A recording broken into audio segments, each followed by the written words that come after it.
Sopralluogo stamane al cantiere del Ponte della Priula. A giorni, il 30 maggio, sarà aperto al traffico Bailey, una struttura provvisoria da Nervesa Susegana che permetterà il collegamento tra le sponde del Piave senza intralciare i lavori di consolidamento e restauro che saranno avviati sul ponte storico. Complessivamente l'appalto è di 9 milioni di euro, consentirà di mettere in sicurezza il Ponte della Priola che verrà riaperto con carreggiata più ampia entro la fine di quest'anno. Dopo la sospensione degli interventi nell'ottobre 2017, le attività sono riprese a fine gennaio con gli interventi di realizzazione della viabilità provvisoria e il rafforzamento delle fondazioni delle pile dello storico ponte che risale ai primi del Novecento e che conta un traffico veicolare di 40.000 auto al giorno.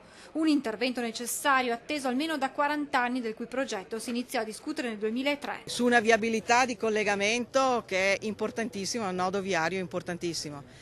Era obbligatorio che fosse sistemato, rimesso a norma anche dal punto di vista sismico. Un ponte che andava restaurato non solo per ragioni di sicurezza ma anche per ragioni storiche.